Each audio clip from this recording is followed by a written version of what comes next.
Radio 2M. Faites entrer l'invité avec Mohamed Zouak. Bonjour chères auditrices, chers auditeurs fidèles à cette émission. Faites entrer l'invité spécial marocain du monde. Alors c'est un été caniculaire auquel nous avons droit. Les températures flirtent avec les records sur les deux rives de la Méditerranée. Mais cela ne décourage pas les Marocains du monde qui attendaient cette saison estivale avec impatience et qui ont déjà commencé à affluer en nombre tout au long du mois de juin. Mais l'affluence devrait exploser, les records pour les 3 prochains week-ends de juillet, à l'instar des statistiques touristiques qui dépassent les chiffres records de 2019. L'opération Marhaba devrait battre les records cette année de reprise après les contraintes sanitaires lors des 3 saisons estivales précédentes. Pour parler de cette opération Marhaba, nous avons la chance d'avoir non pas 1, non pas 2, mais 3 consuls du Maroc. Tout d'abord, on va commencer par Nezha Sahel. Bonjour, Madame Sahel. Bonjour. Merci pour cette invitation. Merci à vous d'avoir répondu présente à cette émission. Vous êtes consul général du Maroc à Montpellier. Et vous êtes très impliqué dans cette opération Marhaba, puisque Montpellier, dans votre circonscription, il y a le port de Sète qui est très connu par les Marocains de France, de Belgique, des Pays-Bas notamment, d'Allemagne aussi, qui transitent pour certains par le port de Sète. Merci d'avoir accepté notre invitation. Nous avons également avec nous Saïd Bkhar. Bonjour Si Saïd. Bonjour. Consul général du Maroc à Marseille. Alors Marseille, c'est une ville très connue pour la destination algérienne. Et puis depuis quelques années, il y a aussi, c'est un port de départ pour le Maroc, avec une compagnie en particulier qui fait le trajet, je crois, Marseille-Tanger, Tanger-Med. Merci d'avoir accepté notre invitation. Saïd Bkhar, consul général du Maroc à Marseille. Nous avons également... Oui, merci beaucoup. Bonjour à mes collègues. Merci. Nous avons également avec nous Mohamed Rafaoui. Bonjour Si Mohamed.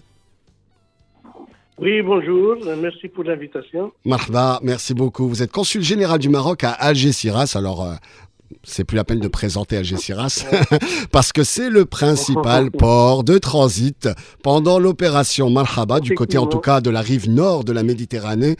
Et j'ai beaucoup de souvenirs au port d'Algeciras quand j'étais enfant et adolescent. Donc je pense que beaucoup de nos compatriotes, de nos auditeurs qui nous écoutent, les compatriotes à l'étranger, se souviennent ou ont des anecdotes au port d'Algeciras. Merci à tous les 3 d'être avec nous. Alors, comme je disais en introduction, l'été a commencé sous la canicule. Est-ce que le reste de l'opération Transit s'annonce tout aussi chaude que les températures estivales? Nezha Sahel, consul général du Maroc à Montpellier.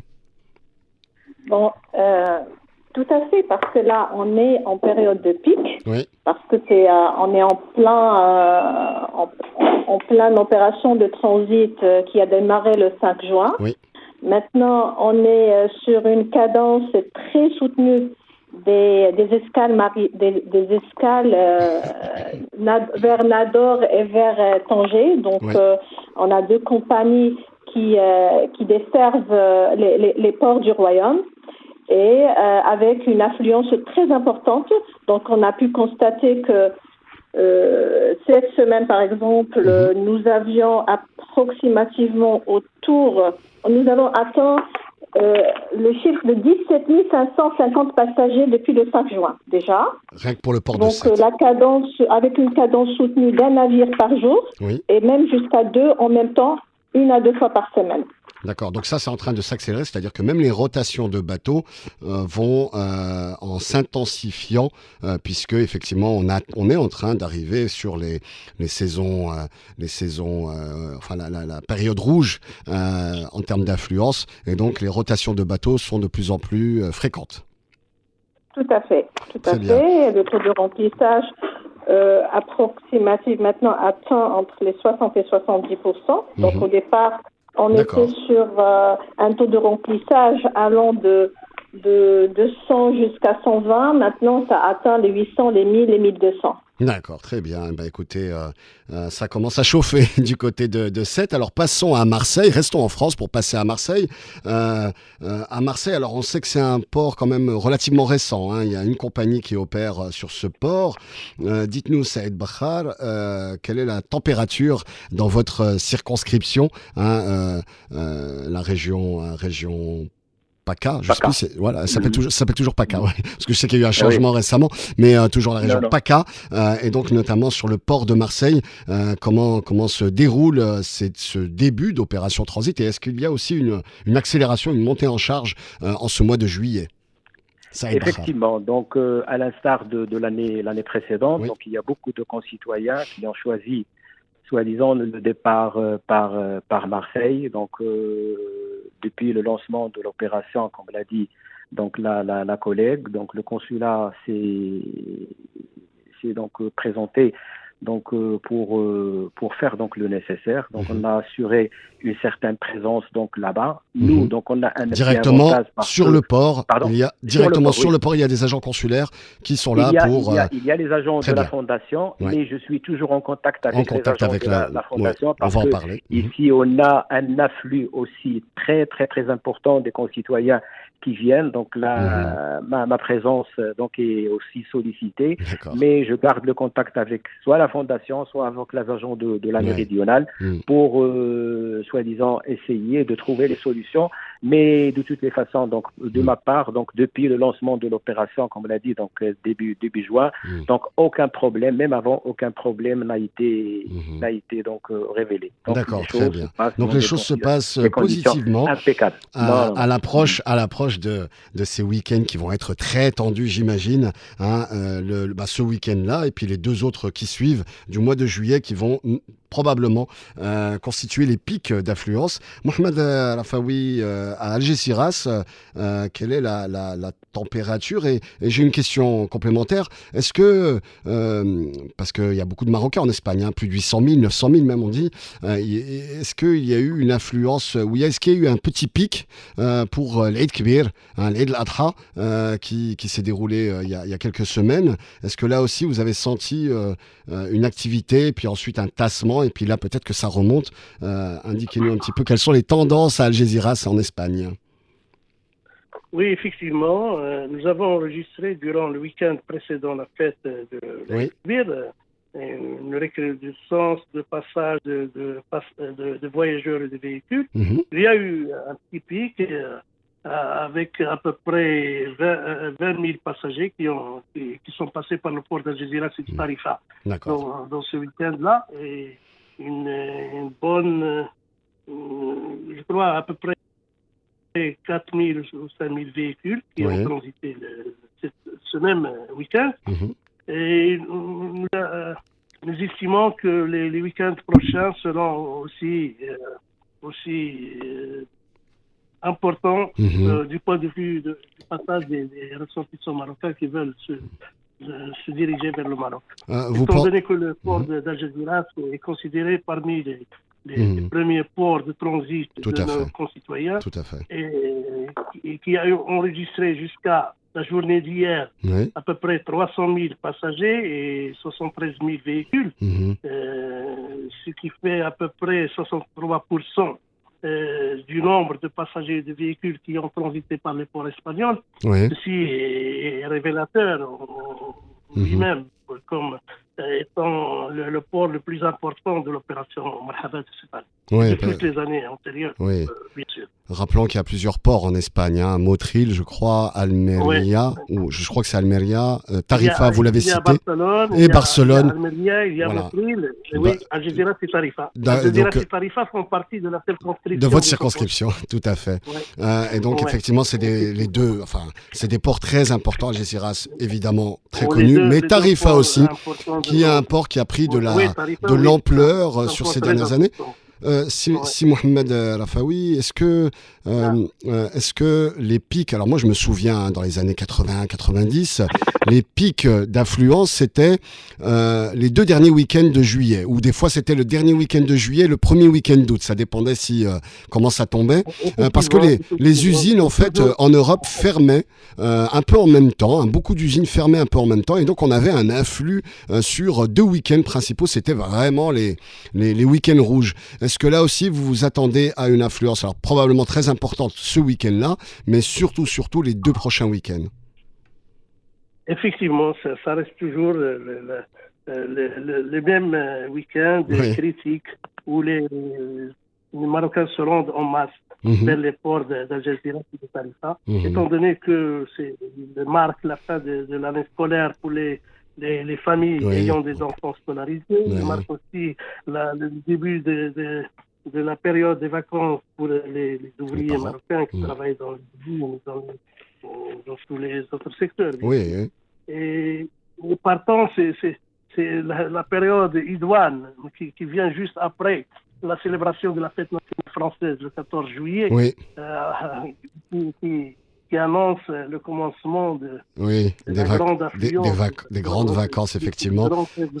Ce qu'on appelle les juilletistes, qui partent en juillet, et donc c'est effectivement une influence considérable. Alors on va parler un petit peu de logistique et coordination. Madame Sahel, vous êtes donc dans une circonscription importante. Alors on n'a malheureusement pas pu avoir le consul du Maroc à Turin avec nous, parce qu'il y a le port de Gênes aussi, qu'on ne doit pas oublier, mais donc le port de Sète est un port important. Alors, quels sont les défis logistiques que le Maroc et la France, en l'occurrence pour vous, doivent anticiper pour cette opération record? Il se dit que c'est l'un des flux humains les plus importants entre 2 continents en un laps de temps très court, parce qu'on parle vraiment de quelques semaines pour la phase aller et quelques semaines pour la phase retour. Comment vous vous coordonnez avec les autorités portuaires, en l'occurrence Sète, et peut-être aussi les autorités locales aussi? Madame Neza Sahel. Alors, d'abord, comme à l'accoutumée, nous prenons nos dispositions pour être au rendez-vous, conformément aux orientations royales et en droite ligne avec les directives du ministère des Affaires étrangères, de la coopération africaine et des Marocains résidant à l'étranger. Donc c'est un dispositif de veille, de suivi qui est mis en place depuis le 5 juin, mais qui nécessite une préparation au préalable et une coordination avec des autorités locales compétentes. Donc notre mission est d'assister nos MRE transitant par le port sud de France-7. Une permanence est ainsi assurée par les services consulaires c'est des équipes en fait qui se relaient, qui assurent une présence constante lors de chaque embarquement. Alors quel est leur rôle? Est-ce que c'est pour régler des petits problèmes administratifs? Voilà, nous activons au mieux à solutionner les problèmes liés au manque de documents administratifs et consulaires. Titres de voyage, par exemple, dont les délais sont dépassés, périmés. Donc, on a des familles, par exemple, qui omettent en fait de vérifier leur titre de voyage et que la présence du consulat et des équipes consulaires les réconforte.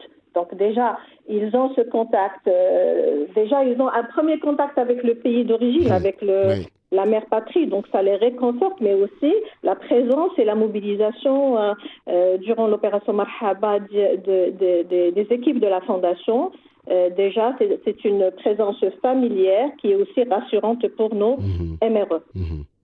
Donc, nous solutionnons les problèmes. Nous essayons d'épargner à nos MRE qui transitent par ce point de passage tout éventuel blocage.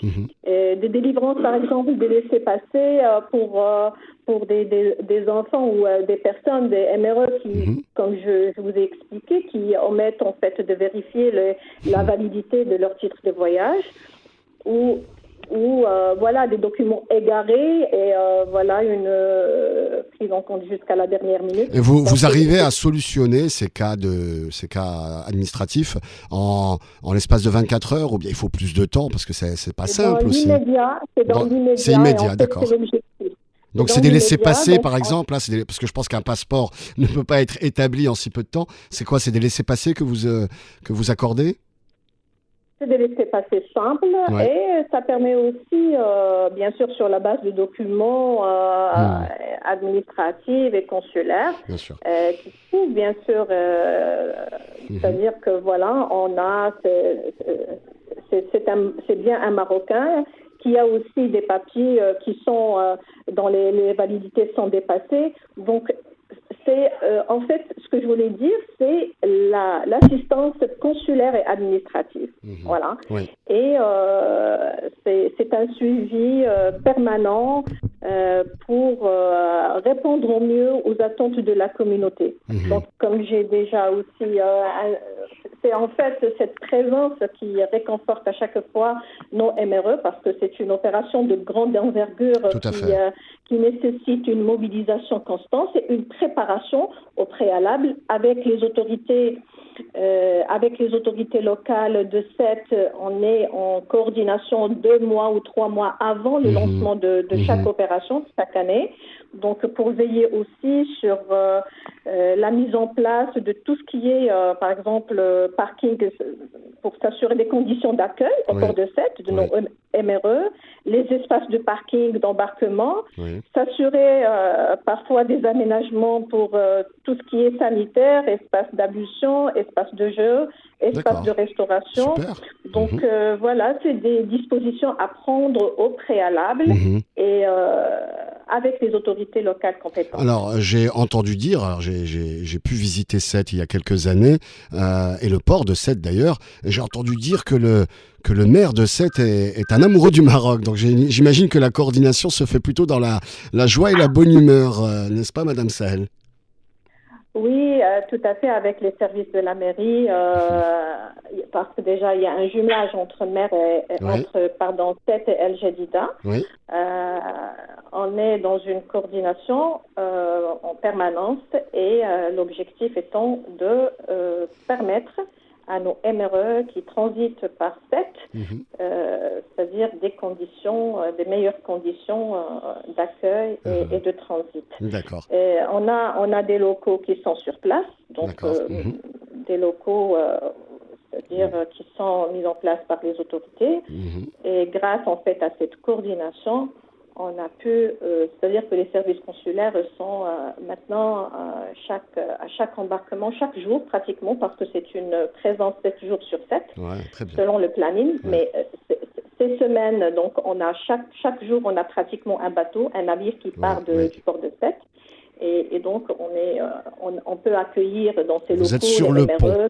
Vous êtes sur le pont, voilà, pour que tout se passe bien et faciliter la fluidité et éviter tous les goulots d'étranglement, tous les problèmes qui peuvent arriver, notamment administratifs, pour la bonne marche de cette opération Marhaba, qui est une opération quand même d'envergure, comme vous l'avez souligné. Saïd Bakhar, consul général du Maroc à Marseille, région PACA. Oui.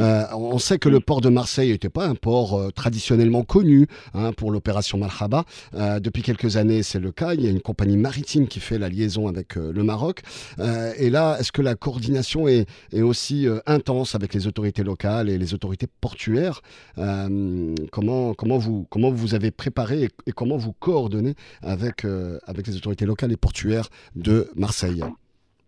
Alors, comme vous l'avez donc annoncé, donc le port de Marseille, c'est un nouveau port pour, soi-disant, comme point de départ des concitoyens donc marocains. Mais depuis le lancement de cette opération, donc la coordination a été très très très bonne avec les autorités françaises, avec la méridionale en principe qui assure cette soi-disant donc ce trajet-là. Donc on est toujours dans cette traversée, on est toujours en contact soit surtout avec la méridionale parce que c'est elle qui nous sert aussi de liaison avec le port. Et c'est un exercice qui est nouveau pour soi-disant pour le port de Marseille, parce que avant il n'y avait pas donc de départ de passagers. Il y a seulement donc soi-disant le départ des camions qui transportent les marchandises donc à Marseille. Mais depuis donc le lancement de cette opération, donc les choses se passent très très bien À titre d'exemple, pour le moment, on n'a délivré aucun laissez-passer. L'année dernière, donc c'était une vingtaine, une trentaine.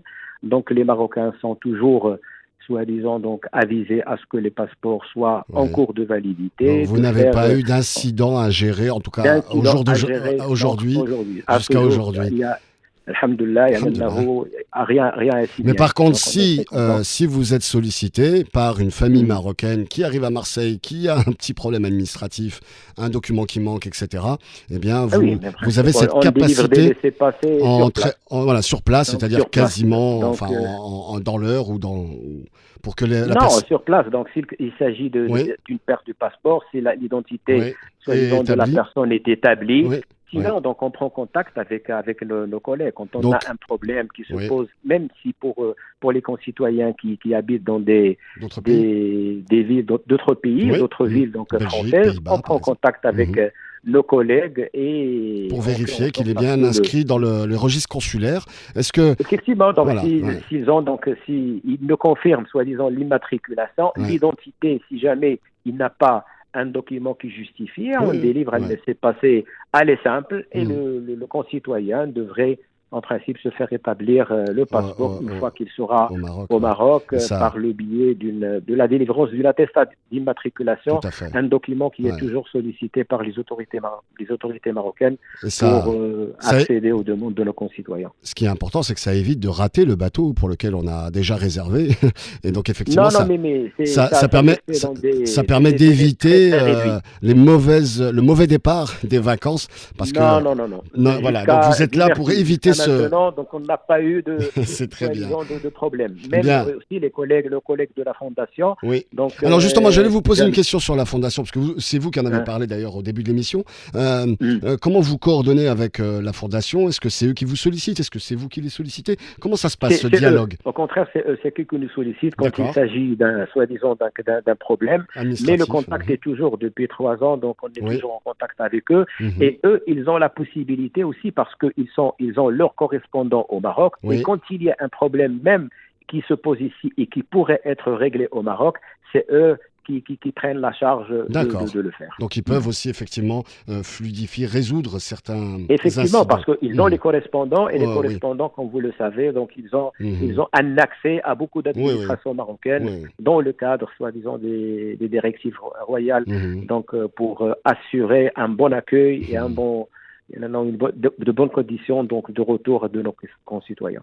C'est Mohamed Rafaoui, Algeciras, consul général du Maroc à Algeciras. Alors déjà récemment, le ministre de l'Intérieur espagnol vous a rendu visite.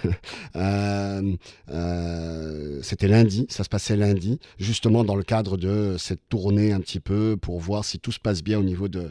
Alors en Espagne, ils appellent ça l'OPE, Opération Paso del Estrecho, cette opération du passage du détroit de Gibraltar à Algeciras. Et en Espagne, de manière générale, c'est 20 000 policiers qui sont mobilisés spécialement pour cette opération.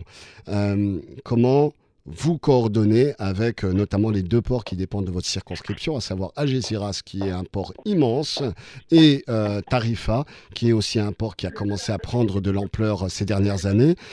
Comment vous coordonnez, comment vous avez préparé, comment vous coordonnez aujourd'hui avec les autorités portuaires et bien sûr les autorités locales, les autorités politiques du Royaume d'Espagne ?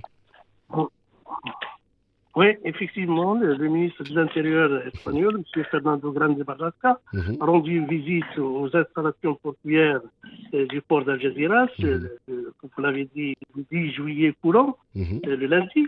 Et cette visite a eu pour objectif de s'enquérir des dispositifs mis en place pour la réussite et le bon déroulement de l'opération Marhaba. Et j'ai eu la chance et le plaisir de le rencontrer, de discuter avec lui longuement sur les préparatifs et sur le rôle de la Fondation Mohamed V pour la solidarité et sur le rôle aussi du consulat général qui dispose, les deux, la Fondation et le consulat qui dispose de bureaux dans l'enceinte portuaire qui juxtapose les installations portuaires de la Croix-Rouge espagnole, du service andalou de la santé, de la protection civile. Monsieur Marlaska était accompagné d'une grande délégation le sous-délégué du gouvernement, le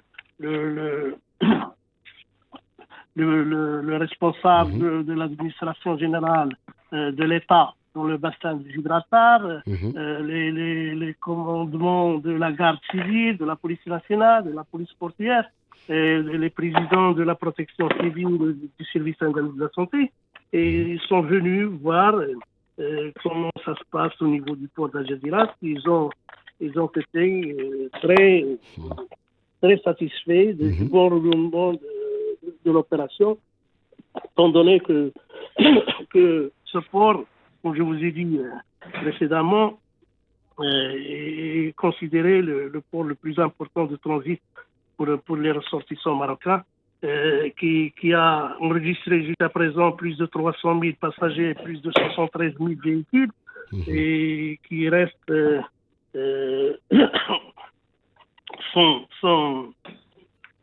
excusez. Je vous en prie. Qui reste le port le plus important, bien entendu. Oui. Alors, notre rapport avec les autorités concernées par cette opération est un rapport qui a toujours été très excellent. Et que nous avons toujours trouvé le contact facile, la coordination, toutes sortes d'aides dont nous avons besoin pour débloquer des situations comme des vols de documents, comme présenter des déclarations de vol. Alors, c'est un point important que vous abordez, puisqu'il y a chaque année, chaque été, il y a des vidéos qui montrent des Marocains, notamment, des Marocains transitant par l'Espagne, qui se font voler leur argent, leurs documents de voyage, qui se font braquer. Des fois, c'est des voleurs avec des faux uniformes de policiers. Est-ce que vous avez, est-ce que là aussi vous avez déjà eu des cas cet été, cette opération Marhaba, vous avez déjà eu des cas de vol de documents de voyage? Effectivement, malheureusement, chaque opération, on enregistre ce genre de situation. Mais malheureusement, cette année, jusqu'à présent, on n'a pas enregistré un nombre inquiétant par rapport à ce genre de situation. Par rapport, si par exemple nous comparons le nombre de ressortissants marocains qui ont été victimes de vol ou de braquage durant la dernière opération transit de 2022, cette année-là, on a enregistré une amélioration de ce côté-là. D'accord. Et ce à cause de la vigilance et de la préparation des autorités espagnoles dans ce sens. Oui, donc les choses sont en train de s'améliorer. Mais je pense aussi qu'il y a...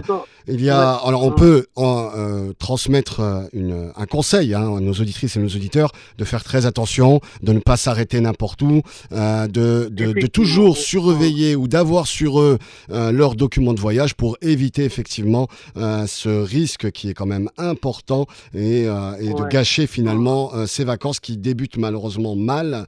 Donc on peut adresser ce conseil à nos compatriotes. Faites attention sur les routes, d'ailleurs pas seulement espagnoles, en France aussi, en Belgique. Faites attention à l'intégrité de vos biens et évidemment à l'intégrité des personnes qui voyagent avec vous. Merci beaucoup à tous les trois. Mohamed Rafaoui, consul général du Maroc à Algeciras en Espagne. Merci beaucoup d'avoir été avec nous. Saïd Bkhar, consul général du Maroc à Marseille en France, et Nezha Sahel, consul général du Maroc à Montpellier, toujours en France. Je vous souhaite une bonne opération Marhaba à tous les trois. Je sais que ça va être très chaud sur les prochaines semaines. J'imagine que pour le mois d'août, il y a moins d'activité puisque c'est l'opération retour, donc vous êtes moins sollicité, j'imagine, Madame Sahel. J'étais en train, en fait, parce que là, pour nos concitoyens, on est sollicité, bien sûr, parce qu'on a aussi une permanence, un dispositif de permanence consulaire, c'est-à-dire au niveau de nos consulats. Et ça, c'est le travail de tout le réseau consulaire, conformément aux orientations et aux instructions de Sa Majesté, c'est-à-dire que tout le réseau consulaire, même les consulats généraux qui ne sont pas concernés c'est-à-dire qui n'ont pas de port, qui ne sont pas concernés par l'opération. Mais tout le monde est concerné. Et mobilisé. est mobilisé parce que maintenant, on est sur une mobilisation, comme je vous ai dit, il y a des équipes en permanence, même les week-ends, les jours fériés. Les consulats généraux sont aussi sur une permanence au quotidien, des portes ouvertes, des consulats mobiles dans le cadre de l'approche de proximité prônée par le département. Et donc, maintenant, nos concitoyens, nous, par exemple, au port de Sète, et ça, je pense que c'est l'avis de tous les consuls généraux, mes collègues qui sont sur les ports. Maintenant, le problème pour nous, c'est de laisser à quai. C'est vraiment des situations qu'on évite au maximum, au mieux, parce que là, ça suppose en fait une vigilance, c'est-à-dire nos concitoyens devraient s'assurer au préalable de la validité de leur titre de voyage. Voilà le message. Prendre par exemple toutes les dispositions nécessaires pour, c'est-à-dire avoir et calculer le temps, le trajet nécessaire pour atteindre le port de transit. Parce que en ces moments, donc la période estivale, il y a un taux d'affluence conséquent sur les autoroutes.